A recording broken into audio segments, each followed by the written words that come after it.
This is All the Right Marketing, a publishing podcast by Cardinal Rule Press. Now, here's your host, Maria Dismondy.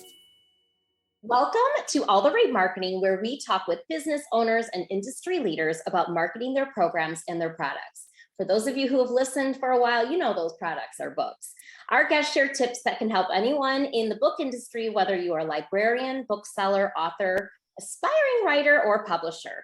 The truth of the matter here is that the advice coming out of these conversations are for creative marketing across industries.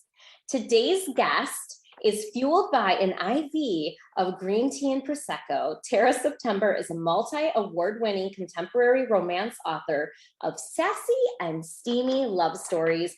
We are recording this just a week out from Valentine's Day, which is perfect. She's based in Southwest Florida. She holds a master's degree in journalism from New York University. She's the proud mom to twin boys, 4 cats, and she also blogs over at When Tara Met Blog, a lifestyle and parenting blog that she's had running for 16 years. Welcome. Thank you. 4 cats. And am I going to see any of these kitty cats during our meeting? I shut the door and they already put their paws underneath, so you might hear stuff, but I don't think you won't be seeing them. That's awesome. So Tara, let's kind of go back to the beginning. I want to hear about your master's degree in journalism. So after you got your degree in journalism from New York University, did you go into the field, or what kind of work were you doing before you started writing? Yes. So I did, so nonfiction. So I was covering other people's stuff, and blogging was new then, just starting. People were talking about it. Actually, my professors did not like the idea of it, citizen journalism, but I started blogging at the same time. So that back when it was still called a weblog. But I did it to develop my voice because, my editors were signing hit and run stories in New York City and Queens and this depressing, heavy stuff. And then I would just use it as an outlet to talk about bad dates and like other things like that. So you it really, before you had your children. Yes.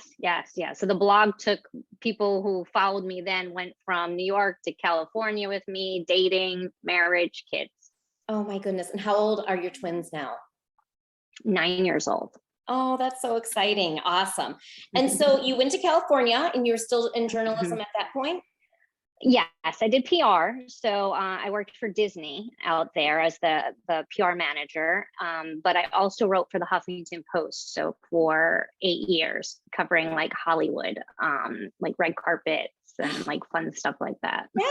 Okay, you had me at Disney, but the red carpet sounds even more exciting. That's awesome. That's very cool. Yeah. So at what point did you decide, I am going to start writing my own work, like my own books? I want to hear about it. Right.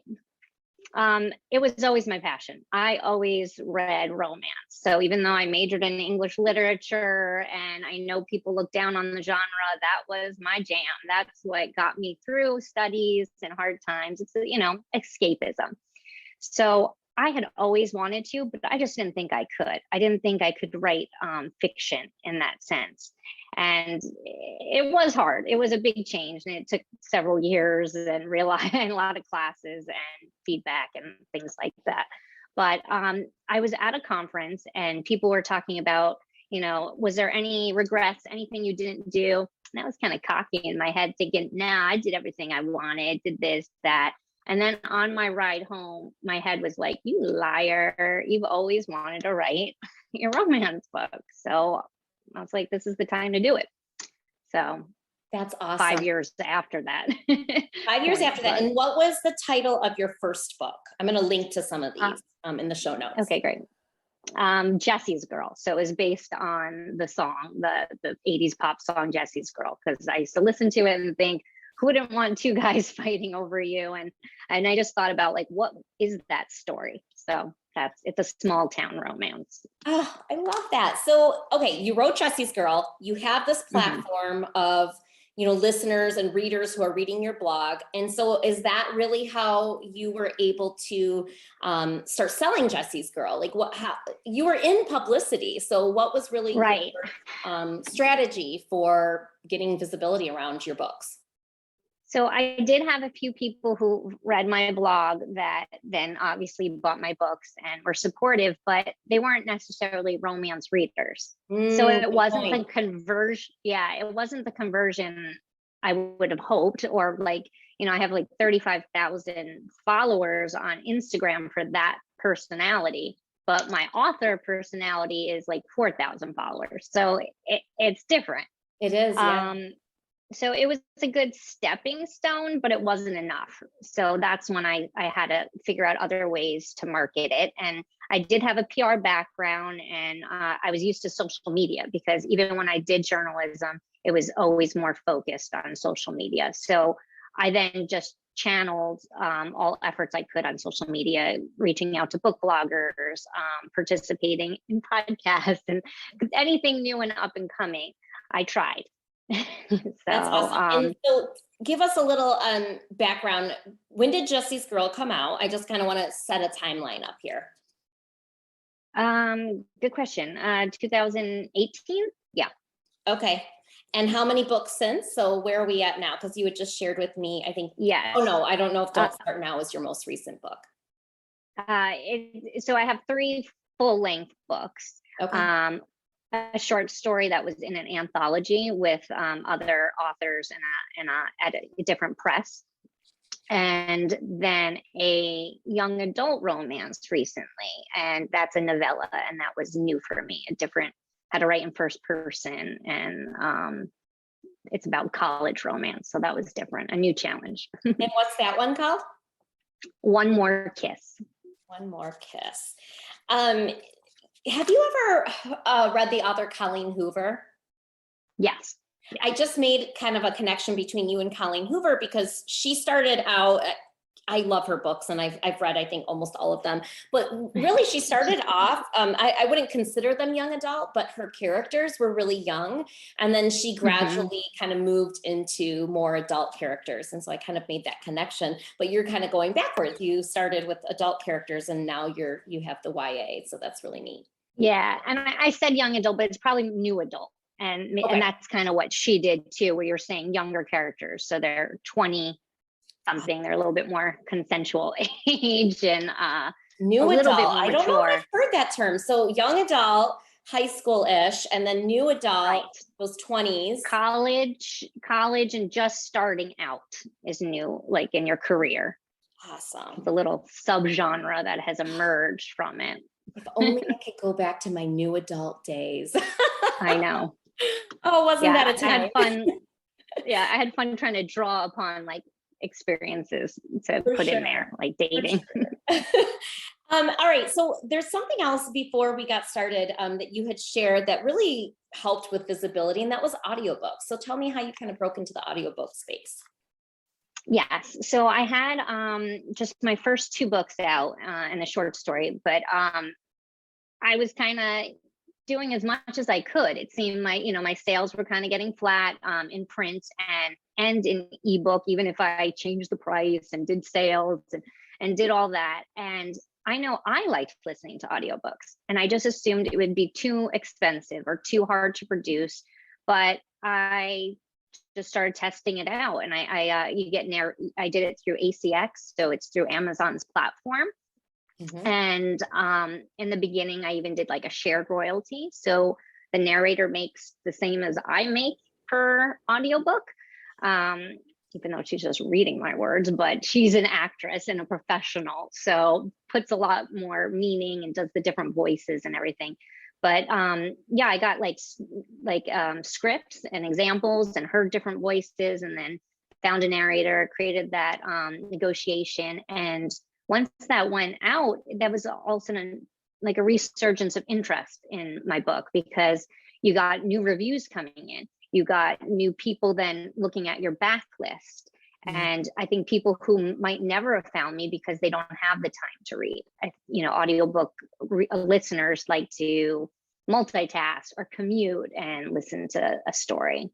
I've never thought of it that way, but it's so true that you might be connecting to a whole new audience, especially with ebooks. We were on a vacation with some other friends, and I had a book from the library and I said, oh, my friend was like, what's that about? Oh, that's interesting. I said, well, do you want my book? And she's like, no, I just read ebooks. And I was like, you won't take my book? And she said, no, it's too heavy and finding the pages. I know, I get that. So I really do think for listeners right now, consider ebook readers, audiobook readers, and print book readers. They could be 3 different audiences that you might not be tapping into. I do think so. I even think it depends. Sometimes I want a print book and sometimes I don't, especially with traveling, like you're saying, on vacation. But I do find that skews a little older. Younger or the ebook, quickly consuming, but all ages, I would say ebook. But then audiobook is just that person that wants to do both or try to fit in as many books they can. Now, I have a question that came up about the shared royalties. Yes. With the shared royalties, did you feel that the narrator was publicizing her work? Okay, that is a good question.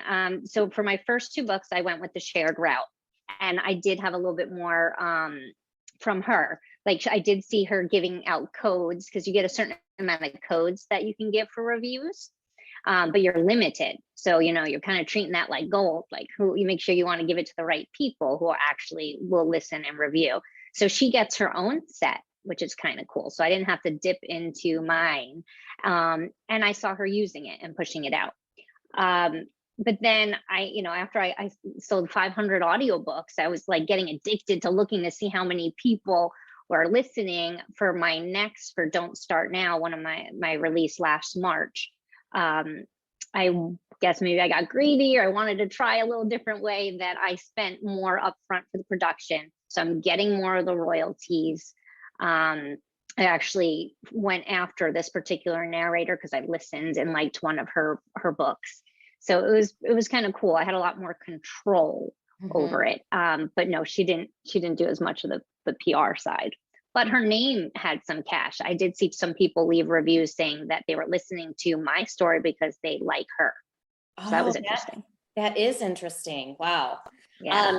That's very interesting. This has been so eye-opening, Tara. And yes, I'm just like trying to unpack it all. There's so many good nuggets that you've given to us. How can people connect with you? So yeah, I am on digital all the time. So it's very easy to connect with me, kind of obsessed. But so yeah, Tara Met blog, like When Harry Met Sally, When Tara Met blog. So that's that Instagram, and then Tara September author on Instagram as well. And then Twitter and everything. I will make sure that those handles are in the show notes. And so Tara Met blog is more parenting stuff, and then Tara September author is your books and releases. That's awesome. Yeah. And I've been doing a lot of reels, which is on Instagram, like the videos with the voices. And I've been seeing some fun new followers from that. And that's been interesting to play with, especially on the author platform. That is fun. Oh, I know. I'm going to have to check that out. Well, you know where to find Tara for more information, ladies and gentlemen. We look forward to our next interview that will air next Tuesday. Until then, think outside the box and don't be afraid to reach your audience in new and creative ways. Thank you, Tara. Thank you. Cardinal Rule Press offers a variety of support to authors, booksellers, librarians, and families. Find out more at cardinalrulepress.com.